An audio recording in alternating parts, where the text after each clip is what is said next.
Hi, Jenny, are you there? Here. All right, My video. There we okay, go. yep, hi. I moved down to my rotor or right by my rotor, so I have all bars now. Okay. Sound a lot better. Okay, yep, I can hear you now. I'm glad that we tested that out. Mhm. All right, so I have not opened my chat room, but I will. So, hello, everyone. This meeting is being recorded. And we are going to do this for 30 minutes. It's now 12 p.m. So the invite was sent to LIS 203, both sections in LIS 258. This video will be uploaded to YouTube and then made available to you via link. So let me just get right into what the purpose of this meeting is for, and that is for LIS 203 to answer any questions that you might have about your academic service learning community partner assignment, which is due tomorrow. And for LIS 258 is about finding your museum object.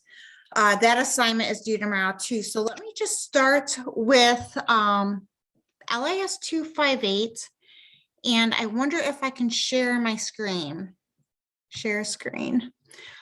Right now I'm going to share a Word document to you or for you. And Jenny, can you see this Word document? All right, very good. And yes. All right, so what syllabus do I have open? That's 203. Let me open up 258. Let me show you the LAS 258 course syllabus, not because I'm trying to insult your intelligence, but because I'm trying to show you what you're why you are doing what you're doing and how it links to the DLIS ePortfolio that you will, can you see that, Jenny? Mm-hmm. LIS 258. I can see the I can see the rubric. Yep, that's what you should be seeing for museum informatics. Mm-hmm. Okay. LIS, it says LIS 2 syllabus LIS 203 spring. All right, stop. Share. Let me reshare. Yeah. Share. LIS 258. Here we go. Share. All right. So says participants can now see. All right, so this is in your course syllabus. Anytime I set up an assignment for any of my classes, what I am trying to do is construct those assignments for demonstrated student achievement and a particular DLIS program goal or learning goal, which is then directly tied to the ALA core competencies. It is the DLIS learning goals that you're constructing your ePortfolio by, not the ALA core competencies. We as a department utilize the ALA core competencies in constructing our DLIS program goals. That will never change. Now, for the comparative analysis assignment that the museum informatics people have coming up, it is somewhere in here. It's comparative analysis. I guess I could have said that a little better. For your collection or content management systems for your comparative analysis. This is the intended student learning outcome for the class that I've constructed, which is directly tied to DLIS learning goal 4A, acquire, apply, analyze, and assess information communication, assistive and or other technological skills related to resources, service delivery, professionalism, efficacy, and cost efficiency of current technologies and relevant technological improvements. The whole purpose of you doing that assignment is to not only do a comparative analysis of different content management systems, but it's for you to be able to demonstrate that you know how, particularly within this case, the museum environment. But I have the same assignment set up for the archival representation course, just focused on archival management systems. It's for you to be able to demonstrate your ability to assess different content management systems and then be able to provide, in this case, to your museum professionals or your boss, what content management system works best for your particular institution. Within the context of this assignment, then, what do I mean by your institution? The museum object that you just selected, and that's due tomorrow, that you're using for the course, potentially, the museum from which you selected that assignment from is the museum, your first museum that you're going to look at in terms of, well, what collection management system do they currently use, right? Then you're going to look at 2 additional content management systems. So the first collection management or content set, I'll say CMS, content management system that you're going to be assessing is the one that's from your museum, or stated in another way, it's the object from which you found your museum object from, right? It's important that I say that because in the video that I've uploaded for the information for week 2, the first one for the information professions, professional within the museum environment, I state in the video that towards the end of it, that when you contact and interview your museum, your particular museum, I don't want you to think that that's something that you necessarily have to do. However, for the context of this assignment, you may want to go ahead and start now and contacting your museum information professional from which you've selected the museum object from, your personal museum object from. If you choose not to, that's fine. Then the expectation is going to be that you email somebody or you go to the about page because you want to find out about the content management system. So I'm going to stop sharing for a second and I'm going to go to the webpage for the museum informatics course for where this assignment is actually posted, and I'll share my screen again. And then I'm going to show you what where the instructions are for the content management system. And then I'm going to show you really quickly a student example, a possible student example that might help you in terms of how you should go ahead and set up your assignment. And I'm basing it upon one of my GAs, Alana, from a few semesters ago. Let's see, here we go. Let me share this screen. So I give you a few examples of different content management systems that you can look at. These examples here, well, I say possible content management systems. These examples here are most often are used in the museum environment. They're the most popular, but there are so many other content management systems that it's impossible to list them all here, but I gave you a start. And so when I give you then the purpose for this assignment, DLIS learning goal number 4, all right, we just went over the why you're doing this assignment in the first place. And then for the criteria, when I say partner museum CMS, that's the object from which you selected your museum object from that you're potentially going to be using for the semester. And this represents your second selected content management system. And you're choosing your second and your third content management system or collection management system based upon your museum partner. It's based upon the information environment of the object from which your museum came from. So when you select your content management systems, select them based upon your museum environment, which is defined as where you got your object from. Now, all of these features, I think there's 8 here features, they're not what I made up. They come from previous research that was conducted on content management systems. So do I have it in here? It's somewhere in here. Let me go. I don't know if you're going to be able to see the screen, but let me make sure I put it in the tools for your content management system. There's a reading that I have you guys Reed Bennett. The Sully, the collection management system. See, it's interchangeable collection and content management systems. These are two resources that I've uploaded for you for doing the content management system. I think what I'm going to do is I'm going to upload one more system, one more reading for you, but I don't want you to think that you have to read it. It's just to help you. And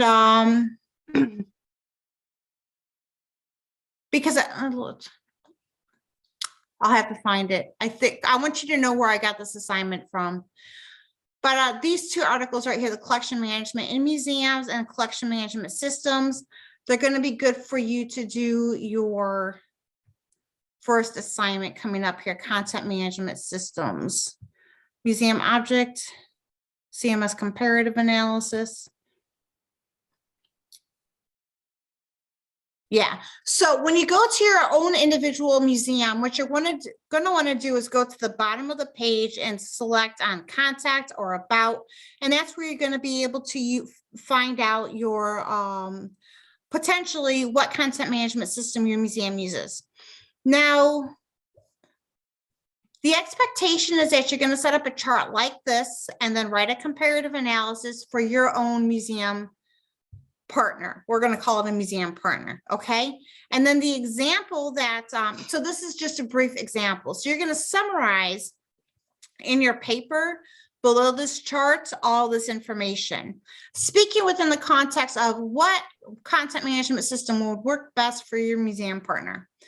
And the one example that I do have for you that I thought was a pretty good example for the CMS comparative analysis.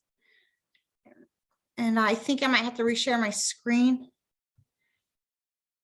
Is can you guys see a Word document? CMS, No. nope. All right, let me stop sharing. I'll take it. Let me just show you a really quick example. Screen share of what I thought was a good assignment from last spring semester from one of my students. I'm sure he's not going to care, but here is a CMS comparative analysis. He chose the British Museum, Alarian CMS, the Museum Index, and Past Perfect version 5. And this is how he set up all of his content. This person was very detailed oriented in terms of filling in all the boxes and checking all the boxes, but within the context of his museum that he was looking at, the British Museum. That's where he selected his museum object from to work with for the entire semester. But then after his chart, what he did was provide a synopsis or a summary for his boss in terms of the content management systems that he compared, the different functions. And so he gave a brief summary of the technologies, the standards, the content types, and his summary of if I had to select a content management system for the British Museum, I would choose blah for 3 reasons. And he summarized. This is exactly what you guys need to be doing for your content management systems. And this is what your bosses are going to expect from you if you are ever given the task of how to do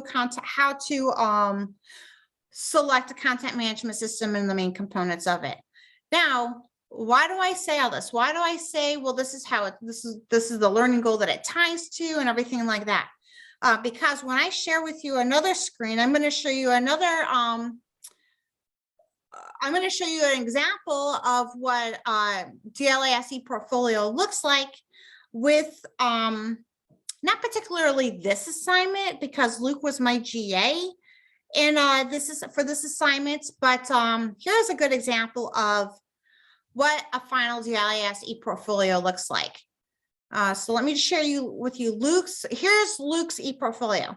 He just graduated last semester and he had a job working at his particular job, the Girl Scouts of America, 6 months before he even graduated. So that's the kind of person he is.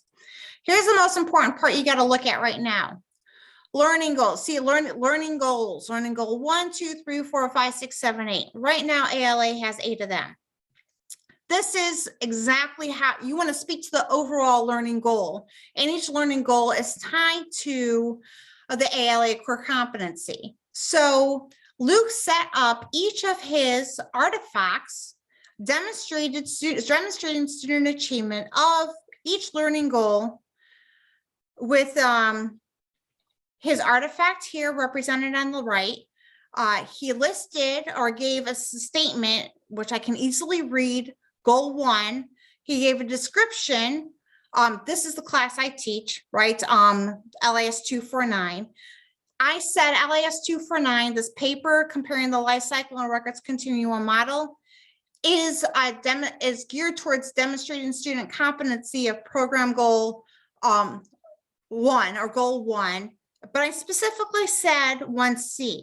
He gave the description of 1C here in his description, but spoke to the overall learning goal up here. Then what he did was he wrote his reflection statement, which is required of all of you. And then he provided references in APA formatting. So why am I telling all of you this now? That's because what I'm saying is that go ahead and set up on your computer a folder that says ePortfolio, DLIS ePortfolio, one folder, right? Within that one folder, you're going to go learning goal 1, learning goal 2, subfolders. Each folder is labeled as learning goal 1.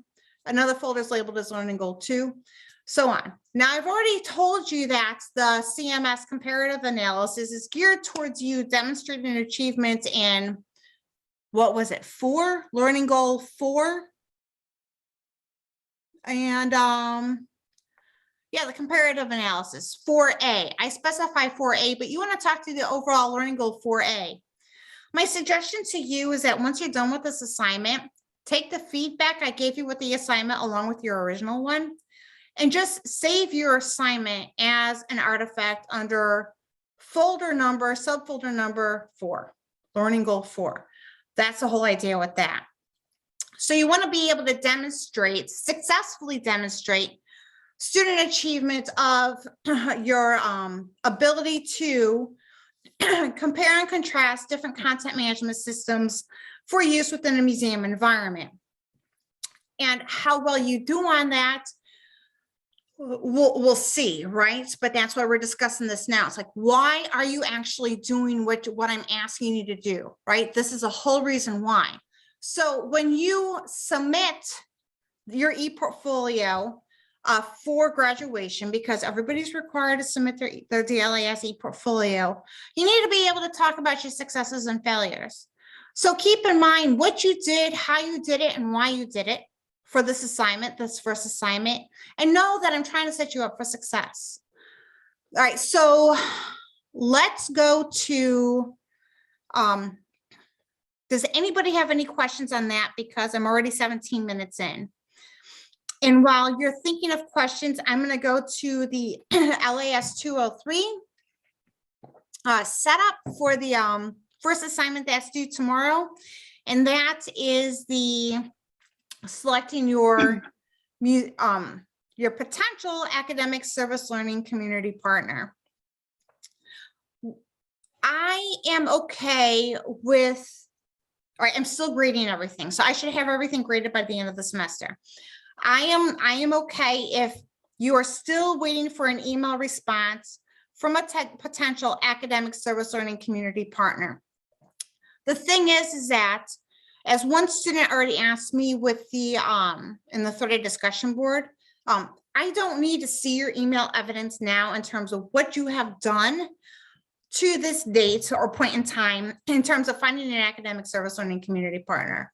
However, if you end up being late on this assignment or have trouble 2 weeks into the course, you know, in February, because you still haven't gotten a good grasp on who your service learning community partner should be or what you're doing, I'm going to ask for your email evidence, because this is where students do foot dragging, right? And it gets them in trouble for the rest of the semester. So you have to have a strong grasp on who you're going to be working with now, because it's going to affect the rest of the semester. So for LIS 203, oh wait, let me just step back one more time. And let me show you for 258. There was a question that somebody asked about the object they chose, does it have to be geared towards the Vincentian mission of the university? I said, not necessarily. That's not a good answer. My answer should have been no. And why? Because look at, for the museum informatics course, where your intercultural communication, wait, where is it? You have the museum brochure that's going to be due at the end of the semester. The intercultural communication virtual exchange museum brochure is linked to this learning goal for the class or intended student learning outcome. And it's linked to DLIS learning goal 1D, demonstrate effective communication techniques, verbal and written, used to analyze complex problems and create appropriate solutions. This is tied to the overall learning goal or ALA core competency 1I and 1J. Why? Because ALA COA likes to see students engaged in group work. So that's the focus here. Now, how do I know that that's what ALA COA likes? Because we are reaccredited once every 7 years, and that's good, right? That's the max any institution can go is 7 years. So I know, and ALA knows, that with the construction of this intercultural communication virtual exchange museum brochure, they're going to be seeing students engaged in group work on an international level, and they love that. So that is why it is not necessarily important for you to select a museum object where you can write about the demonstration of Vincentian's core values. Don't care about that here within this context. I want you to select an object that speaks to you as an individual. It represents you. So that's what's important here, because that final museum brochure, once you're done with it, you can plop that museum brochure in folder number 1, subfolder number 1, that you have saved in your DLIS ePortfolio folder on your desktop. And you can talk about, just pull up a Word document and just write right there as you're plopping your artifact into DLIS Learning Goal 1, what you did, why you did it, successes, failures, right? Because then you're halfway. That's all the work that it takes to get your ePortfolio done, right? It's those 3 things: your artifact, what you did, why you did it, and successes and failures.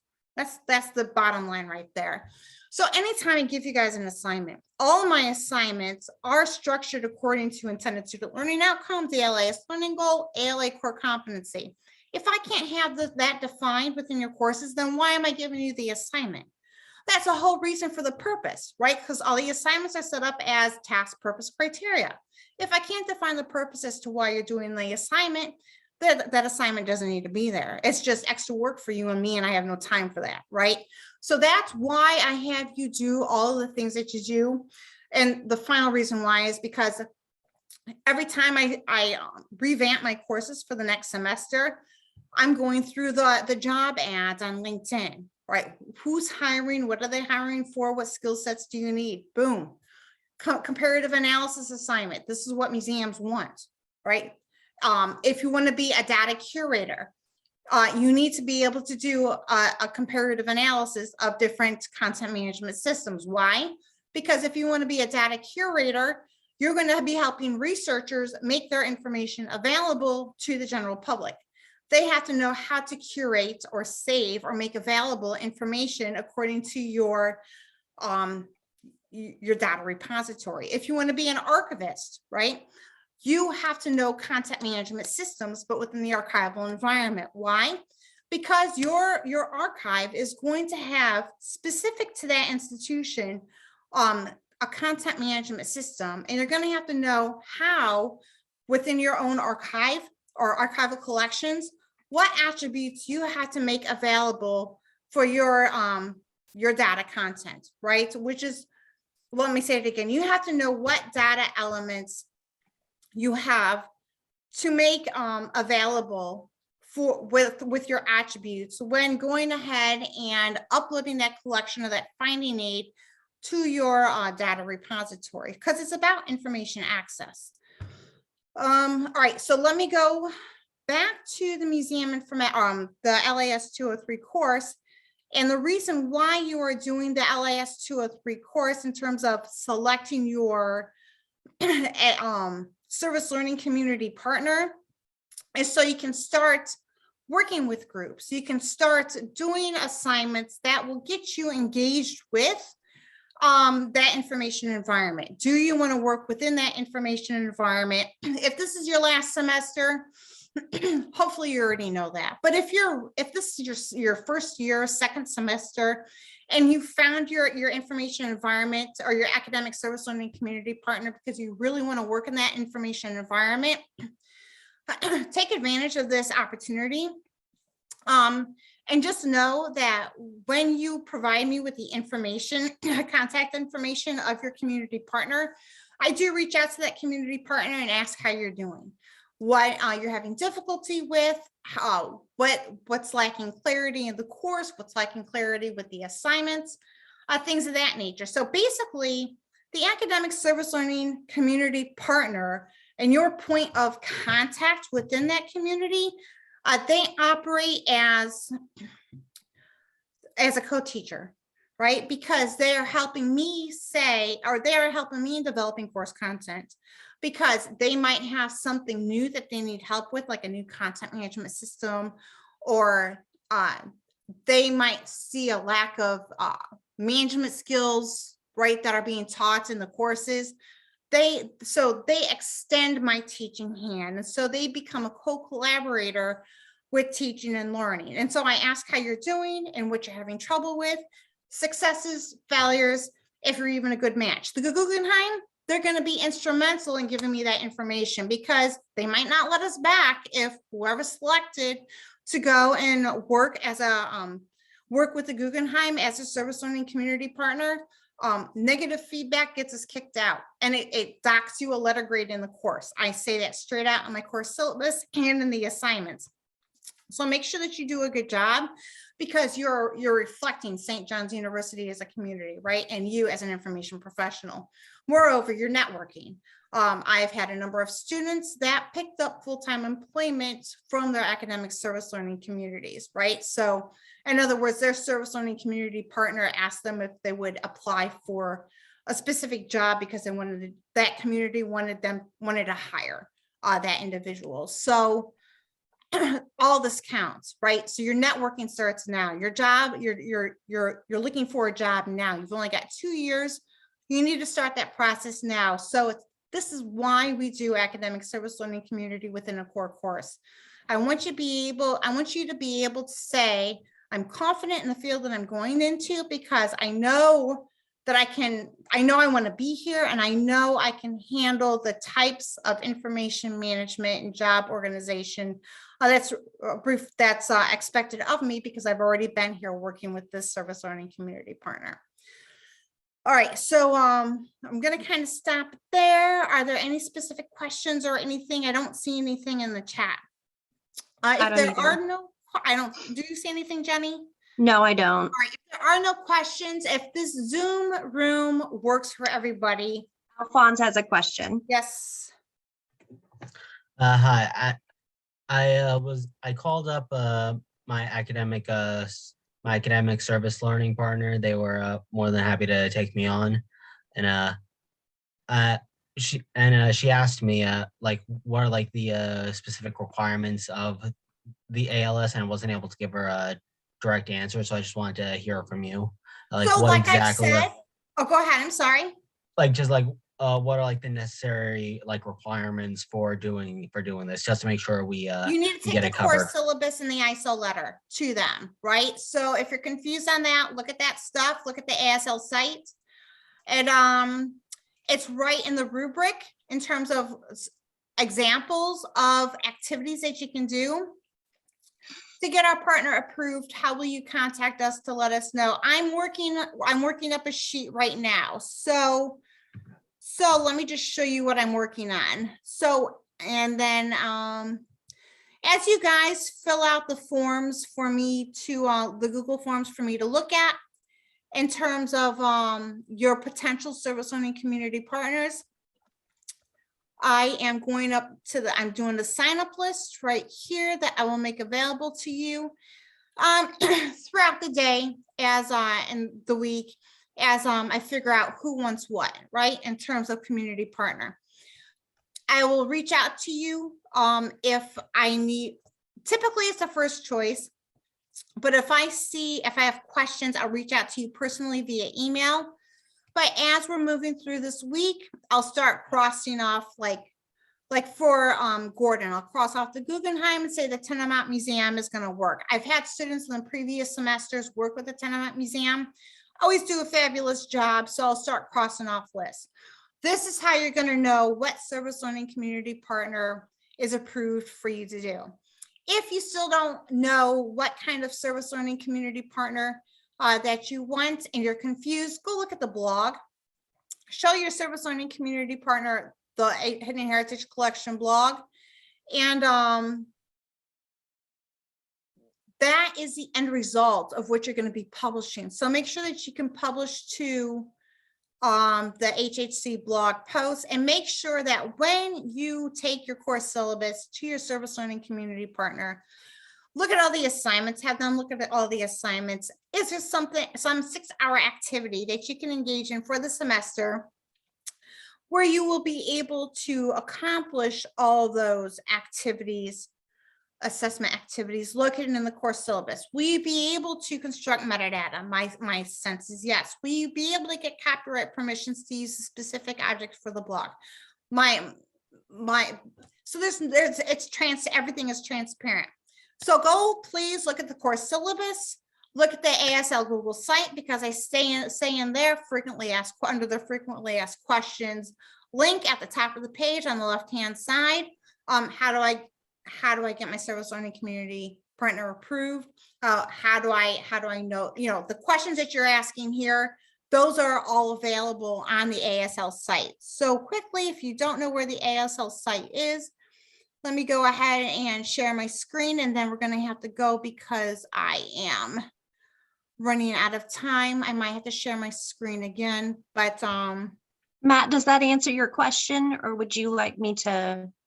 No, that's great. That's I saw it on the syllabus, but then it wasn't quite clear to me how it would be communicated to us if there was any questions, because I wasn't sure if there'd be enough information with just the name of the place where you'd be like, what do they do? Where are they at?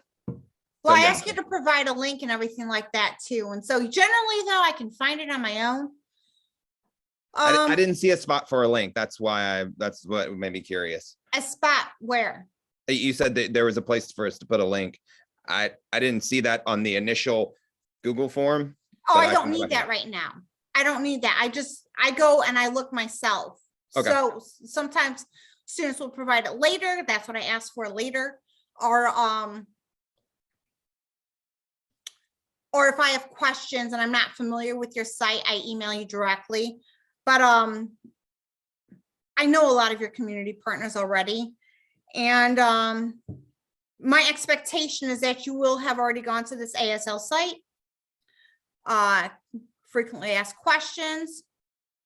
How should I decide on a site? Can I complete my ASL hours where I work, right? So what is meant by an artifact? How do I contact my supervisor? What kinds of projects should I be looking for? So please make sure you go to this page and look up the frequently asked questions, because I've gotten a lot of questions that you're asking right now about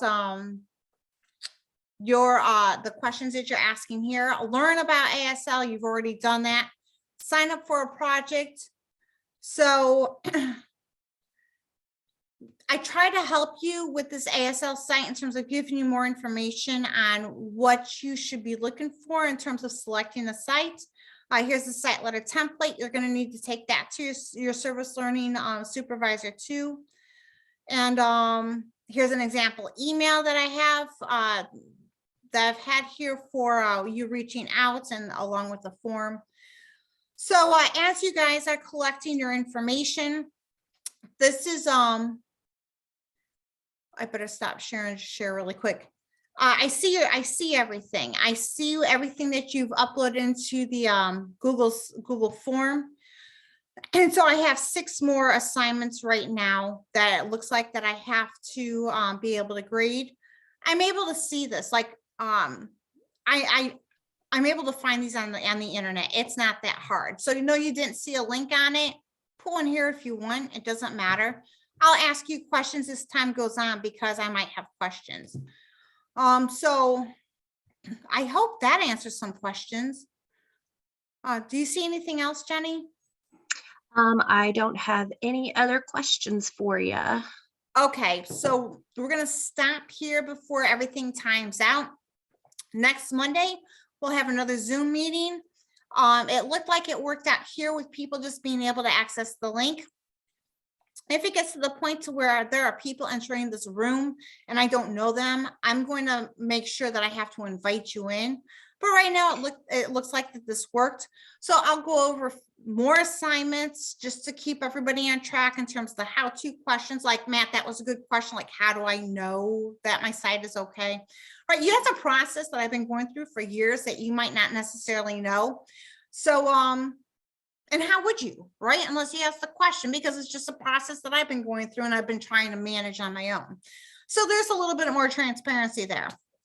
For the next Zoom meeting, I'll go over more assignments in terms of what's coming up and how it directly relates to the DLIS ePortfolio, and try to answer your questions as best as possible. So I thank you for being here now. This link is no longer, or this meeting is no longer going to be recorded.